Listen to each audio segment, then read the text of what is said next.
Suresh P. Civil Surgeon, Dr. U.S. Priyadarshan, Regional Additional Director, Tuberculosis, Dr. Nirmal Kumar Gupta, President of Indian Medical Association, Sitamarhi, Dr. Javed Ji, Communicable Disease Officer, Dr. Sitaran Singh, and आप सबको staff of National Tuberculosis Elimination Program and respected doctors, senior colleagues, a very warm good evening to everyone. I am Dr. Umar Azhar, here to consultant for the state of Bihar. Basically, खास तौर से मैं यहाँ पर इसलिए आया हूँ क्योंकि state programme officer doctor B K Mishra sir ने खास तौर से अपनी इच्छा जाहिर करी थी, वो आना चाहते थे, लेकिन suddenly he had some neck pain and he could not come. And उनका पर्सनल मैसेज डिलीवर करने के लिए मैं आया हूँ. एक्चुअली मैं लैंड 4 बजे दरभंगा किया था दिल्ली से, तो डायरेक्ट एयरपोर्ट से ही मैं यहाँ पर आया हूँ क्योंकि स्टेट प्रोग्राम ऑफिसर बहुत क्लोजली इस वक्त प्रोग्राम को देख रहे हैं. एंड नॉट ओनली ट्यूबरकुलोसिस, वो फिलहाल स्टेट ऑफ बिहार में कम से कम 4 प्रोग्राम्स देख रहे हैं, आपको पता होगा.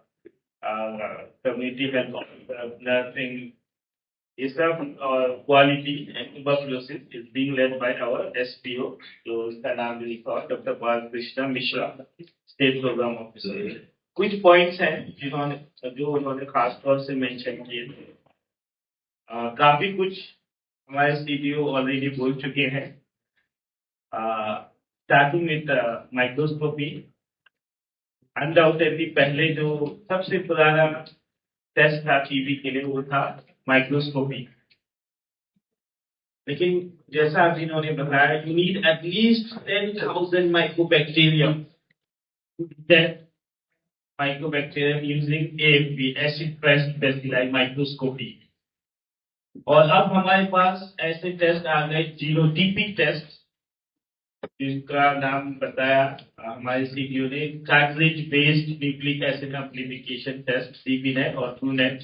बेसिकली एक ही मशीन है, बस एक अमेरिकन मशीन है, एक इंडियन मशीन है. इसका फायदा है कि 2 घंटों में आपको रिजल्ट मिल जाता है अलोंग विथ रजिस्टर. और इन्होंने बहुत अच्छे से ये भी मेंशन कर दिया कि हमें फॉलो अप में क्यों मॉलिक्यूलर टेस्टिंग यानी जीनोटिपिक नहीं इस्तेमाल करना. बेसिकली एसपीओ सर का जो कंसर्न था कि प्राइवेट सेक्टर में जितना केसेस आने चाहिए, काफी केसेस स्टेप मिस हो रहे हैं मोस्ट लाइकली, और कुछ वल्नरेबल्स उन्होंने खासतौर से मेंशन किए हैं. तो मैं वन बाय वन एग्जैक्ट जो उन्होंने मुझे बोला, जो प्रोग्राम में आप सबको पता है, हमारे वल्नरेबल पॉपुलेशन में ज्यादा संभावना है टीबी निकलने का. First PLHIV, person living with HIV, any elderly above 60 years, खासतौर से डायबिटिक्स. आजकल तो लाइफस्टाइल की वजह से डायबिटिक्स बहुत ज्यादा कॉमन हो गया है, लेकिन डायबिटिक्स में बहुत संभावना ज्यादा है ट्यूबरकुलोसिस होने का. देन स्मोकर्स, हर सेकंड थर्ड पर्सन किसी ना किसी किस्म का टोबैको कंज्यूम कर रहे हैं, उनमें स्क्रीनिंग करने की ज्यादा जरूरत है. एंड ऑफ कोर्स हमारा न्यूट्रिशनल स्टेटस यानी बीएमआई लेस देन 18.5, ये कैटेगरीज हैं जिनमें हमें खासतौर से टीबी सर्च करना है. एग्जैक्ट मैं कोट इसलिए कह रहा हूँ क्योंकि रास्ते में जितना मैं सोना चाह था, आधे घंटे तक एसपीओ सर मुझसे बात ही करते रहे कि मेरी तरफ से ये जरूर बोलना, ये बोलना. तो मैं चाहता हूं कि उनकी बात आप तक जरूर पहुंचे. कॉन्टेक्स्ट ऑफ टीबी पेशेंट्स, आप अपने यहाँ अगर केवल एक महीने 5 टीबी के मरीज डायग्नोज कर रहे हैं, लेकिन प्रोग्राम आपसे ये उम्मीद करता है कि कम से कम 40 की स्क्रीनिंग हो. वाई? बिकॉज 5 में हर उनके कॉन्टेक्ट, आपके पास इस जिले में पीपीएसए है, राइट? कोई होगा यहाँ पर उनकी ऐसे बिल्कुल patient provider support agency, doctors for you, एक खासतौर से एनजीओ गवर्नमेंट ऑफ बिहार में है सिर्फ प्राइवेट सेक्टर को सपोर्ट करने के लिए. और ये पहली बार है कि पूरे कंट्री में इंडिया में कहीं ऐसा नहीं हुआ कि अब पूरे 38 जिलों में 1 जनवरी से कोई ना कोई एनजीओ सपोर्ट करेगा प्राइवेट सेक्टर को। ये अभी एमओयू साइन हुआ है और 2 जनवरी से इसका इम्प्लीमेंट 2 जिले जहां पर ये पीपीएसए नहीं था वहां भी शुरू हो रहा है। तो पीपीएसए के माध्यम से जो आपकी, वो तो आपने मेहनत करी, आपने डायग्नोज किया, पीपीएसए ने क्या किया? अरे आपके पास पेशेंट आया आपकी पहचान की वजह से, आपने नोटिफाई किया, डायग्नोज किया। अब पीपीएसए को जो करना चाहिए उनके कॉन्टेक्स्ट में स्क्रीनिंग करें ताकि और पेशेंट वहां से निकले। ये कंसर्न था खासतौर से state programme officer doctor B K Mishra कि अगर आपके यहाँ 4 मरीज निकले तो एक घर में कम से कम 4 से 5 कॉन्टेक्ट होते हैं, उनमें स्क्रीनिंग करवाने की जिम्मेदारी पीपीएसए की। तो एक आपने 4 तो यानी 20 स्क्रीनिंग होगी, उसमें ज्यादा केसेस निकलने की संभावना है। तो जो उनकी लैंग्वेज थी मुझे याद है, उन्होंने कहा थिंक टीबी, कि जब आप पेशेंट को देख रहे हैं तो ऐसा टीबी को माइंड में लेकर चले। थिंक टीबी, टीबी डायग्नोज होगी एंड जो हमारे लेस मिस्ड टीबी केसेस, जो हमारे टीबी केस मिस हो रहे हैं वो कम हो जाएंगे, क्योंकि हम टीबी के बारे में सोचेंगे, फिर मरीज को देखेंगे, ज्यादा डायग्नोसिस होगा और जो केस मिस्ड हैं वो पकड़ में आएंगे। तो ये हो गया स्टार्टिंग विद नोटिफिकेशन, डायग्नोसिस। ये आपको ऑलरेडी सीपीओ ने बोल दिया, हाईएस्ट बर्डन इंडिया में है। ये डब्ल्यूएचओ के हेड हैं डॉक्टर टेड्रोस एंड हमारे ऑनरेबल प्राइम मिनिस्टर। 2018 में जो मीट हुई थी पहली बार उसमें, और फिर पिछले साल में हुई थी। गवर्नमेंट ऑफ इंडिया बहुत ज्यादा कमिटेड है ट्यूबरकुलोसिस पे, और इसी बात में हम लेके आते हैं नोटिफिकेशन पे। नोटिफिकेशन क्यों मैंडेटरी है? डेफिनेटली एक तो कानून भी है, गैजेटेड ऑर्डर है भारत सरकार का कि नोटिफिकेशन मैंडेटरी है, लेकिन दवाइयों से भी रिलेटेड है। जब डॉक्टर रॉबर्ट हुक्स ने माइकोबैक्टीरियम आइडेंटिफाई किया था, उस वक्त माइकोबैक्टीरियम के लिए कोई दवाई नहीं थी, और उस वक्त उन्होंने कहा था कि जो भी केस माइकोबैक्टीरियम का होता है उसको नोट किया जाए, उसकी रजिस्ट्री बनाई जाए, ताकि उसी तरीके से दवाई का इंतजाम हो। वहां से लेकर आज तक it is a notifiable disease. Government of India on its own gazetted order है, बल्कि सिविल सर्जन सर बैठे हुए हैं, इनके पास इतना तक पावर है उस केस को लेकर कि अगर आप किसी भी मरीज को रिफाम्पिसिन कंटेनिंग ड्रग्स लिखते हैं अपने प्रिस्क्रिप्शन पे और नोटिफाई नहीं करते, वो लीगल एक्शन तक लेने की पावर रखते हैं गैजेटेड ऑर्डर के आधार पे। लेकिन हम अगर इसकी हिस्ट्री भी देखें, रॉबर्ट हुक्स के टाइम से notification has been, as this term has been a customary which is being maintained up to date. तो इसलिए ये रिक्वेस्ट है आपसे, अभी आप उन्होंने कहा टेस्ट एंड ट्रीट, जैसे गायनोकोलॉजिस्ट है मैडम बैठी भी है यहाँ पर, अगर आप किसी भी व्यक्ति को रिफाम्पिसिन कंटेनिंग ड्रग्स दे रहे हैं प्लीज नोटिफाई हिम। और प्रोग्राम तो ये कहता है कि आप उसको पूरा कंप्लीट करें 6 मंथ्स का रेजिमेंट। रेजिमेंट क्या है? नेक्स्ट ये टारगेट है भारत सरकार की टीबी खत्म करने के लिए। Reduction in TB deaths by 90%, reduction in incidence by 80 compare to 2015। यानी जो 2015 हम डिनोमिनेटर लेके चल रहे हैं, 2025 तक हमारा ये टारगेट है, जिससे हम बहुत दूर हैं अभी। ये भी हम लेके चले, अगर मैं एग्जैक्ट फिगर बोलूं, अगर हम 90% लेके चले तो हम एक्सपेक्ट करते हैं कि केवल 1,44,000 केस रहेंगे, यानी 90% डिक्रीज हो गया। कितने केस? 44। और अभी हम कितने पे हैं? 199, 200 मानते चलिए। 1 लाख पर अभी 200 केस हैं और टारगेट क्या है? 44। तो देखिए, और 2 लाख कितना दूर है? 2 दिन।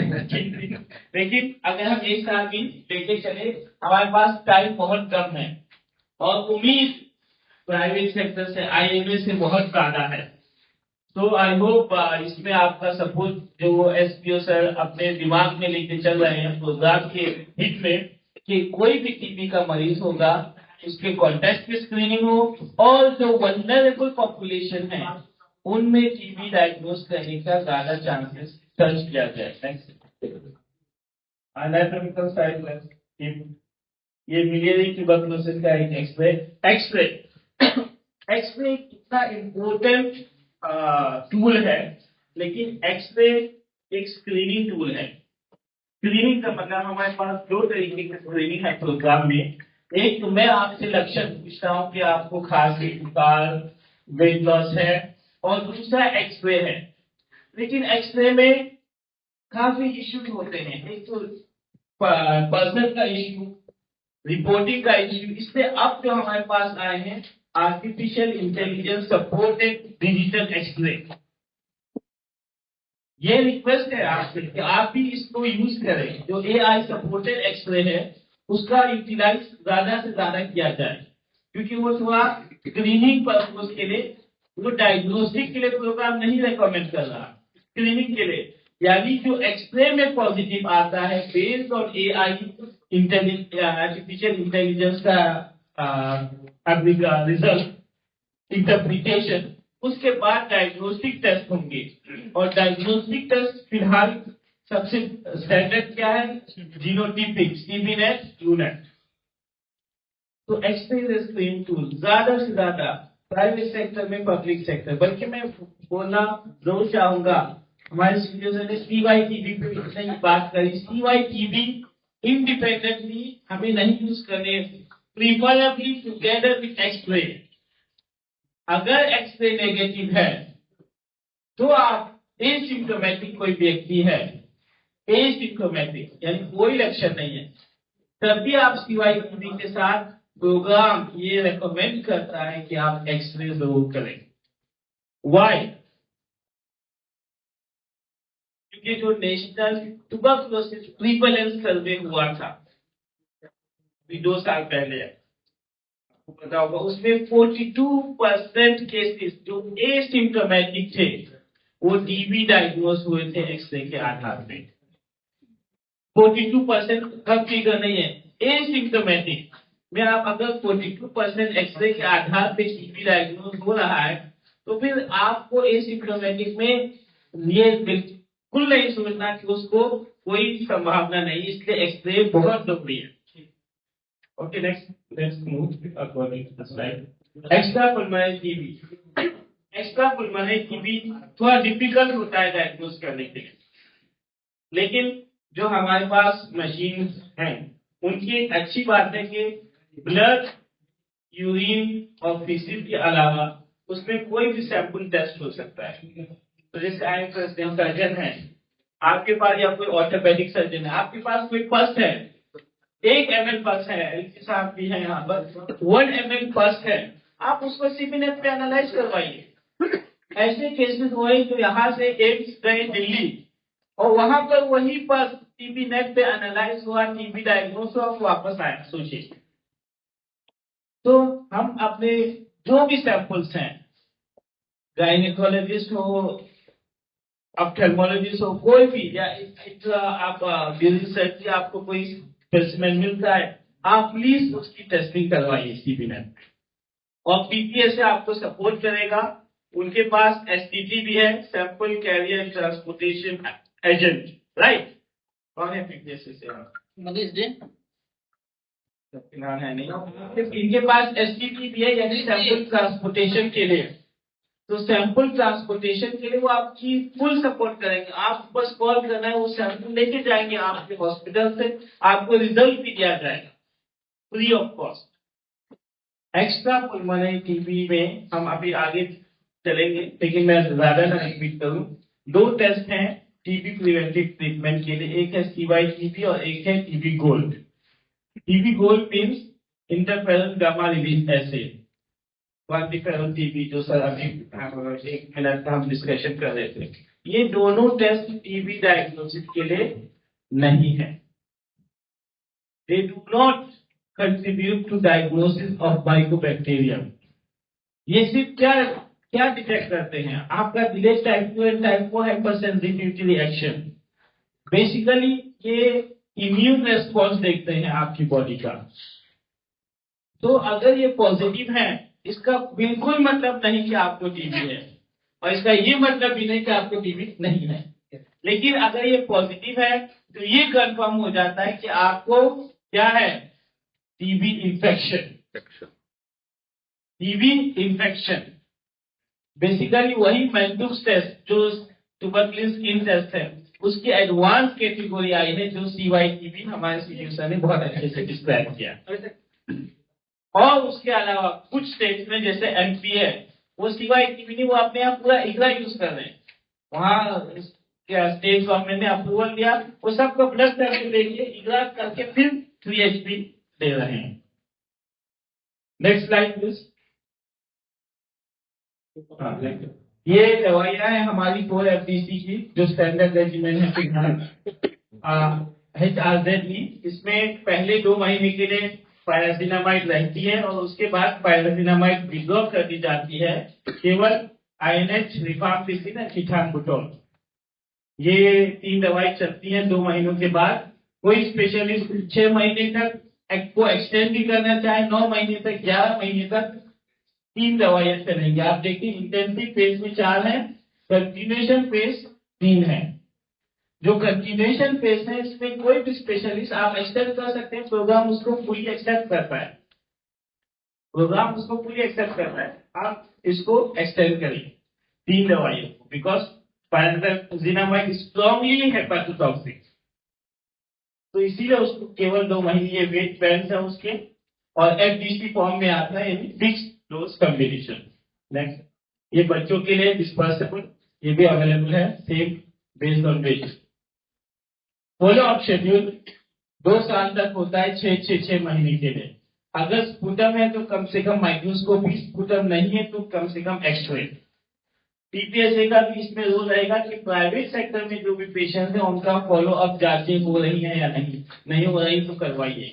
आपके पास STT तो होंगे ना कोई, तो सब लोगों को पता है यहाँ STT है, उसको यूटिलाइज करिए जो भी सैंपल्स हैं।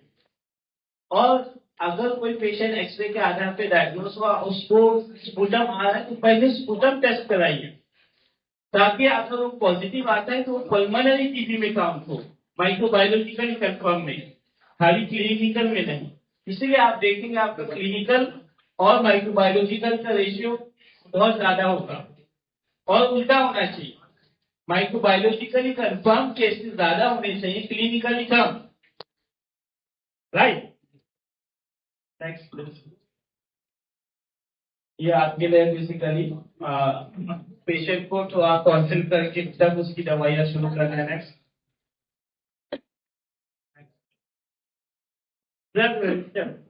अगर आप मरीज को दवाई टेस्ट एंड ट्रीट देते हैं 1 महीना और फिर विड्रॉ कर लेते हैं, क्या हो सकता है? रेजिस्टेंस हो सकता है। तो ये वापस तो ये सबसे ड्रग रेजिस्टेंस के बारे में मैं बहुत ज्यादा नहीं डिस्कस करूंगा, क्योंकि ड्रग रेजिस्टेंस TB फिलहाल आई थिंक प्राइवेट सेक्टर में नहीं स्टार्ट होती है, हर जगह गवर्नमेंट में ही स्टार्ट होती है। वैसे प्राइवेट सेक्टर में भी अगर कोई स्पेशलिस्ट, कोई डॉक्टर अपने यहाँ एक DRTB सेंटर खोलना चाहे, आई एम श्योर CDO बहुत फुली सपोर्ट करेंगे। आपको दवाइयां प्रोवाइड की जाएंगी फ्री, जो बेडाक्विलिन, डेरामिनेट, और आपसे एक नया रेजिमेंट भी आने वाला है जिसका नाम है बीपाल M। सो ये सब ड्रग रेजिस्टेंस TB है। फिलहाल गवर्नमेंट फैसिलिटी में ड्रग रेजिस्टेंस TB सेंटर, क्योंकि ये दवाइयां बेडाक्विलिन एक्सेट्रा प्राइवेट सेक्टर में अवेलेबल नहीं है, तो इसलिए आपके पास अगर कोई भी पेशेंट रजिस्टर होता है उसको यहाँ भेजना है। लेकिन कोशिश क्या है, ये खासतौर से SPO सर ने मुझे बोला था कि उनके रिक्वेस्ट करूं कि अगर आपके यहाँ कोई भी रेस्पिरेटरी ट्रैक्ट इन्फेक्शन के पेशेंट आते हैं, प्लीज उनको लिवोफ्लोक्सासिन, ऑफ्लोक्सासिन, पाफ्लोक्सासिन, सिप्रोफ्लोक्सासिन पे फौरन मत शुरू करें। Why? Because these are our second line anti TB drugs.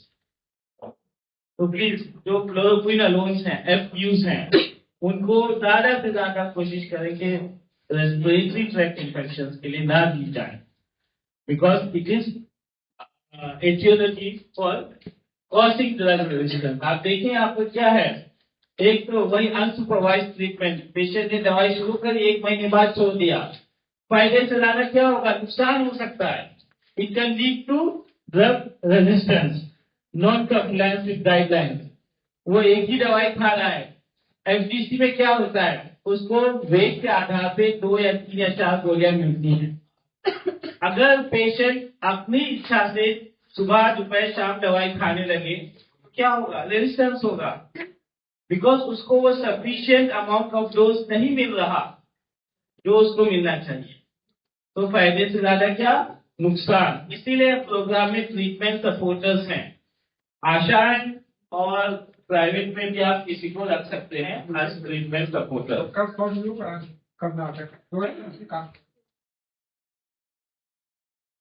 ठीक है, हाँ, क्लोज करते हैं. Okay fine. Next slide. ये एल्गोरिथम मतलब है टीबी का, इसमें मैं डिटेल्स में नहीं जाऊंगा. 3 रेजिमेंट है फिलहाल प्रोग्राम में, H mono, shorter oral bedaquiline containing regiment and all oral longer regiment. H mono खाली आईएनएस से रेजिस्टेंस है, शॉर्टर खाली रिफाम्पिसिन से रेजिस्टेंस है, जो ज्यादा से ज्यादा आते हैं क्योंकि हमारे पास ट्रूनेट और सीबीनेट मशीन में पता चल जाता है. आईएनएस और एफक्यू का रेजिस्टेंस के लिए हमें सैंपल यहाँ से कहाँ भेजते हैं, दरभंगा. हाँ, हमारे यहाँ जाते हैं. ठीक है, वहाँ उसका टर्न अराउंड टाइम कम से कम 1 महीना हो जाता है.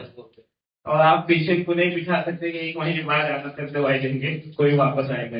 नेक्स्ट, ये ग्रुप ए और group B government of India, WHO ने 4 रिकमेंड करी थी. गवर्नमेंट ऑफ इंडिया ने कहा नहीं, हमारे यहाँ ट्यूबरकुलोसिस बहुत ज्यादा है.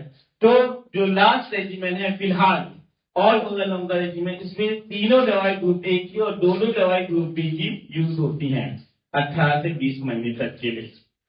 LNBC square, levofloxacin, linezolid, bedaquiline and cycloserine, clofazimine. ठीक है, नेक्स्ट. इन समरी है तीनों रेजिमेंट का. शॉर्टर को आप मॉडिफाई नहीं कर सकते, और ओरल लॉन्गर रेजिमेंट को स्पेशलिस्ट जैसे चाहे मॉडिफाई कर सकता है. लेकिन इनिशिएशन फिलहाल सिर्फ गवर्नमेंट सिस्टम में ही हो रहा है because of availability of drugs. TPT. Next. ये मैं 2 मिनट दूंगा इसमें.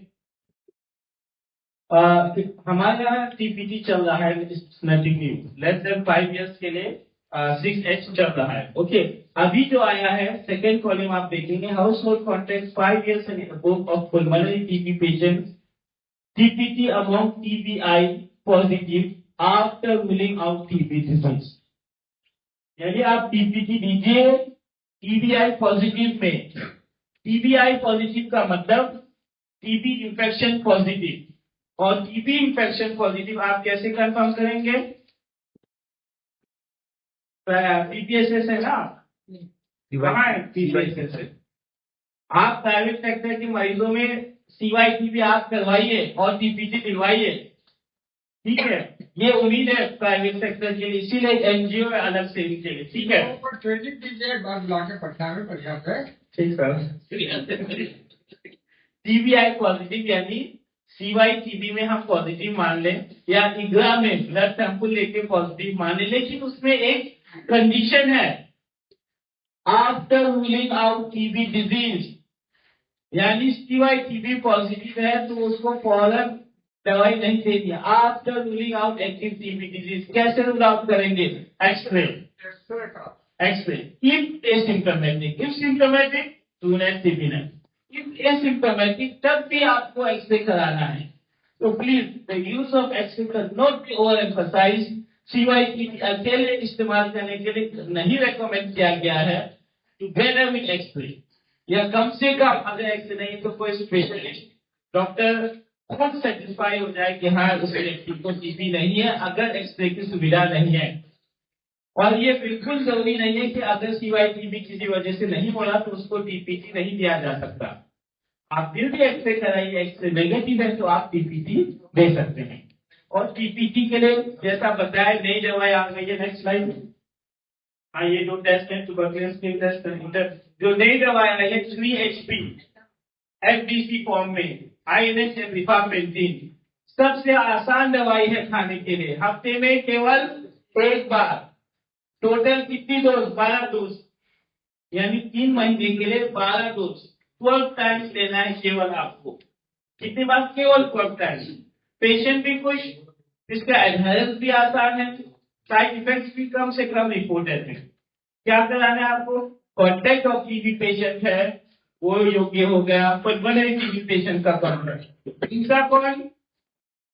थर्ड कैटेगरी है, इसमें स्लाइड में आएगा, diabetics, severely alcoholic, smokers, those on dialysis, those on anti-TNF medication, ये सब आपकी कैटेगरी है जो टीपीटी के लिए योग्य हैं। सर मेरा क्वेश्चन है, हाँ जस्ट एक मिनट, एक थ्योरी है मेरा, आपसे पूछना चाहूंगा। सपोज कीजिए कि मैं एक डायबिटिक पेशेंट मुझे मिला और सिवाय टीबी मैंने किया और वो पॉजिटिव आ, ठीक है, पॉजिटिव आ गया, एक्सरे मैंने करवाया, उसको एक्सरे में कोई हमको सस्पिशन नहीं मिल रहा है, मुझे लग रहा है कि कहीं इन्फिल्ट्रेशन, कंसोलिडेशन या अदर कोई फाइंडिंग नहीं है। और बहुत काउंसलिंग करने के बाद उसने पेशेंट बताया कि हाँ 5 साल पहले उनको टीबी का दवा 6 महीना खाया, तो उस केस में आपको टीपीटी करना है नहीं करना है? इस पे गाइडलाइन क्या करें? सर हमारे सीडीओ है, इसलिए ऐसे सवाल सीडीओ सर पूछेंगे। इसका direct exact frequently asked questions में आया है, मैं डाइवर्ट नहीं करना चाह रहा। जो भी व्यक्ति पहले टीबी की दवाई खा चुका है उसको टीपीटी देने का फिलहाल गाइडलाइन नहीं है। दे सकते हैं किस कंडीशन में? अगर वो PNHIV है, पर्सन लिविंग विद HIV है, वो पहले टीबी का मरीज था, अब आप उसकी स्क्रीनिंग करते हैं, टीबी नहीं है और वो पहले टीपीटी नहीं खाया, तो आप उसको टीपीटी दे सकते हैं। और तीसरा कैटेगरी है लॉस टू फॉलो अप, यानी उसने टीबी की दवाई शुरू करी थी, लॉस टू फॉलो अप का मतलब प्रोग्राम में जो 1 महीने से ज्यादा दवाई छोड़ दिया, यानी उसने कंप्लीट नहीं किया। कोई ऐसा व्यक्ति है जो लॉस टू फॉलो अप है, दवाई शुरू करी छोड़ दिया किसी XYZ वजह से, वो आपके पास आता है, आपने सब स्क्रीनिंग कर लिया, टेस्ट कर लिया, टीबी नहीं है, CYTB पॉजिटिव है, तब आप उसको टीपीटी दे सकते हैं। लेकिन अगर वो कंप्लीट कर चुका है अपना कोर्स, कंप्लीटेड या ट्रीटमेंट किया, उसको टीपीटी देने की फिलहाल जरूरत नहीं है प्रोग्राम में। लेकिन गाइडलाइन चेंज होती है, मैं आज की डेट में आज की गाइडलाइन बता रहा हूँ। DRTB में जो रेजिमेंट मैंने आपको बताए थी वो आज की डेट में है, नया रेजिमेंट आ चुका है, जिस दिन स्टेट लेवल से उसकी ट्रेनिंग हो जाएगी उसका इम्प्लीमेंटेशन शुरू हो जाएगा।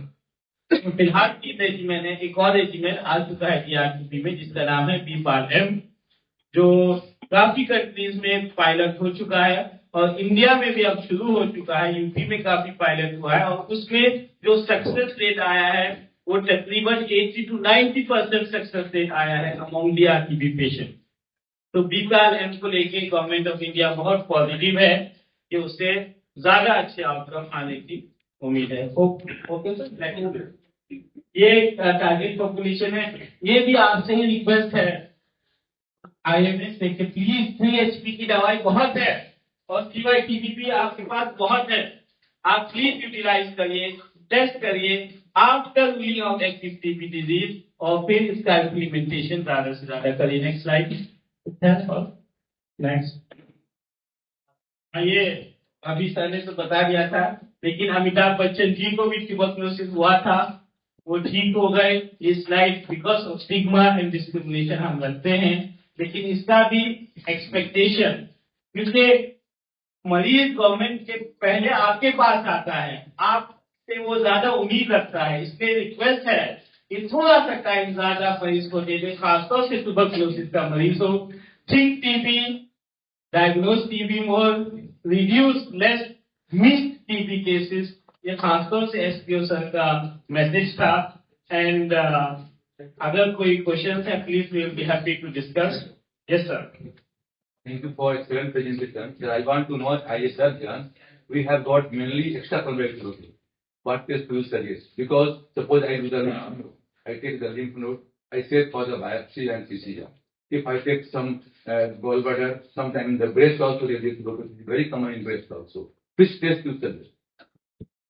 फिलहाल तो हमारे पास स्लाइड पे जाइए उसकी उसमें प्लीज कर देंगे आप और सी कह रहे हैं आप बेसिकली आप लिम्फ नोड भी लेते हैं अगेंस्ट ग्रेविटी आप हमारे लिए एक सैंपल आप बायोप्सी के लिए भेज रहे हैं एक सैंपल आप भेज सकते हैं उसी में से अगर सेम टिश्यू हाँ लेकिन हमारे पास क्रशर नहीं है अगर आपके पास पैथोलॉजिकल सॉलिड टिश्यू है उसको क्रश करके भेजना है हमें लिक्विड टिश्यू चाहिए यानी फ्लूइड चाहिए तो हम तो आपको फ्लूइड टिश्यू भेजेंगे नहीं हाँ क्रशर हम प्रोग्राम में फिलहाल नहीं है you will do for that? How will you diagnose that? You are saying that quantiferum gold test is not useful. because quantiferum does not diagnose वो Then how will you diagnose?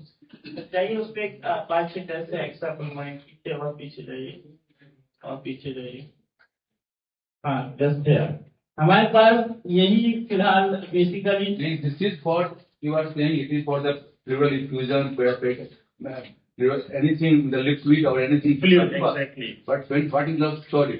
Suppose the endometrial gynecology put out the endometrial. How will you diagnose? 50% PCR is available or not? Then how will you diagnose? Not recommended. And another question about the atypical mycobacterium tuberculosis. We also get cases report with atypical. How we will manage it? We should write to you that we put an antituberculous drug. Yes, इसके लिए You can get any atypical sir typical tuberculosis के लिए अलग से guidelines है और उसका treatment भी डिफरेंट है और उसका लंबा चौड़ा प्रोग्राम है हम लोग भी इतना अवेयर नहीं है इसलिए आपको सवाल नहीं कर पाएंगे बट ऐसे केसेस अगर मिलते हैं और आपने कहा कि हमने टिश्यू निकाला हमने सॉलिड नॉट फ्लूइड तो मान लीजिए आपने बायोप्सी के लिए भेज दिया या इस तरह से कुछ भेज दिया एक चंक को क्रश करके कोई लैब वाले से आप ऐसा कंसल्ट कर लें कि वो क्रश करके उसका कुछ अमाउंट वो लेगा जैसे हमारे यहाँ तिरुत जांच घर बना है और वो क्रश करके उसको प्रिजर्व करके आईएलआर दरभंगा में भेजे आईआईएम दरभंगा में तो रिपोर्ट 1 महीना लगेगा बट रिपोर्ट आपको उसमें सिंपली फॉर्मुलिन ही पे भेजना है समझ रहे ना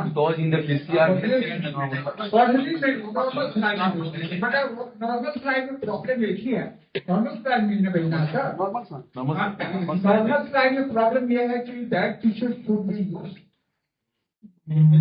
रेपरली अदरवाइज आप उसको साइड रख दिया तो 7 दिन में तो रोशन हो जाए इसलिए उसको जो भी करना we have to start drug without report. Clinical diagnosis. हमने बताया था कि 3 ways है आपका एक radiologically Tuberculosis of the breast is also very common.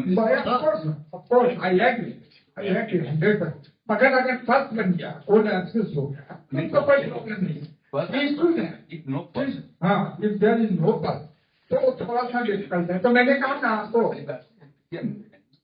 हम तो भेजते हैं लेकिन हम लोग पीसीआर से रिपोर्ट आता है ट्यूबरकुलोसिस का If we get in histopathology report necrosis and granulomatous disease, then we can presume it is a case. Sir actually वो लोग का रिपोर्ट कभी कभी इतना कंफ्यूजिंग आता है ना कि देखिएगा तो सरप्राइज हो जाएगी If it is a granulomatous, can we start tuberculosis treatment? But it is also a question start करें या नहीं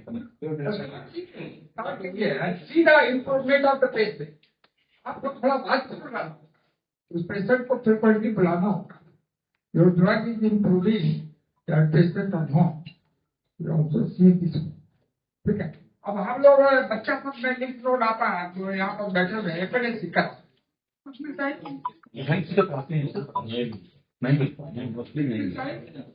नहीं तो हम क्लिनिकली वो स्टार्ट करके उसको देखते हैं बच्चा टॉयलेट करना है कोल्ड एब्सेस हो गया था कि मोटे एडवांस उस समय तो आपको मिलेगा लेकिन हम पन्नी सर्वाइकल इंप्रोडाइटिस कोल्ड है मतलब कोल्ड एक्सेस हो गया हमने ट्रीट किया और assistant so many mesenteric lymph node are there. We take out the act आपको लग रहा है कि इस नोट का इलाजमेंट है, मैसेज दे रहा है, तो खासतौर से बच्चों में अब जो तो ये आपका टेस्ट हमारे लिए बहुत हेल्पफुल नहीं हुआ फॉर द एब्डोमिनल ट्यूबरकुलोसिस। आ रहा है सर, हम लोग किया under progress. actually there are more tests like pathology We detector have test mentioned already 15 to 20% are external tuberculosis. Yes, sir. And we are not diagnosing 15 to 20%. Exactly. How will control the tuberculosis? How will control when 15 to 20% are not diagnosed? We have to do empirical treatment. मैं आगे से आपने एक word use किया control, मुझे याद है आप प्रोग्राम का नाम भी कंट्रोल से चेंज होकर एलिमिनेट पे आ चुका है। तो पहले ये RMGCP था, अब ये एलिमिनेशन पे आ चुका है। बेसिकली जो आप पूछ रहे हैं directly they are no answers to except that yes in children abdominal TB, क्योंकि अल्ट्रासाउंड आप डायग्नोस कर सकते हैं टीबी, प्रोग्राम एक्सेप्ट करता है। अगर एनलार्ज लिम्फ नोड्स है, कभी कभी यूज ऑफ MRI। लेकिन एक चीज है, जैसे आपने कहा अगर हम क्वांटिफेरल टीबी को ना यूज करें तो क्या, एज ए स्पेशलिस्ट आप अपने पर्चे पे लिख के दे दें कि ये ट्यूबरकुलोसिस का केस है, एक्स्ट्रा पल्मोनरी, प्रोग्राम उसे एक्सेप्ट करता है। नो वन एक्सेप्ट करते हैं 100%। So why subjective the patient, आपका फैसला ओके। और एक्सटेंड करने के लिए भी बस ये हो कि आपके लेवल पे हो और आपने डायग्नोस किया और प्रोग्राम 100% एक्सेप्ट है, क्योंकि प्रोग्राम अलग चीज है। प्रोग्राम आपको टीबी में सिखाता है। And this, the third line, then he has allowed us to send the patient and we are sending and we are getting the results. बस यही एक रिक्वेस्ट होगी कि आप पेशेंट को काउंसिल करें कि वो अपना ट्रीटमेंट कम से कम मिनिमम 6 महीना कंप्लीट करें, क्योंकि उसके अलावा अगर 1 महीने के बाद छो तो फायदे मेडिसिन मिल ये खासतौर से गायनेकोलॉजी में हम ये इनफर्टिलिटी के 50% केसेस आर रिपीटेड ट्यूबरकुलोसिस। आप एग्री करेंगी उसमें मैंने चौथा का टेस्ट कंप्लीट करें। Many times you will use a diagnostic laparoscopy and you will find the many nodules and anything and will diagnose tuberculosis. On that basis we need to write that is Reason है, second momentum है। 100%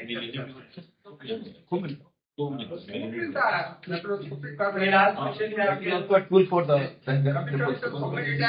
diagnostic laparoscopy is also a tool for the extrapulmonary tuberculosis. अगर कोई tuberculosis के साथ में hepatitis B positive है actively, उसको treat हम लोग करें या कोई सेंटर ऐसा है जो ट्रीट कर सकते हैं? पेशेंट्स के पास भी मेडिसिन के सुविधा आपके यहाँ आपका प्राइवेट आप गवर्नमेंट में है हेपेटाइटिस बी की दवाएं आती हैं, वैक्सीन भी है गवर्नमेंट में, तो हम लोग के यहाँ पे बिल्कुल बिल्कुल। तो मैं नॉट इन पीएच। तो thank you very much for listening and बहुत अच्छा कि आप सीनियर कलीग से कुछ सवाल पूछे, इस डिस्कशन फॉर इंटरेस्टिंग बनाया and thank you very much. मैं IMA प्रेसिडेंट को इनवाइट करूंगा पोडियम पे। 1 मिनट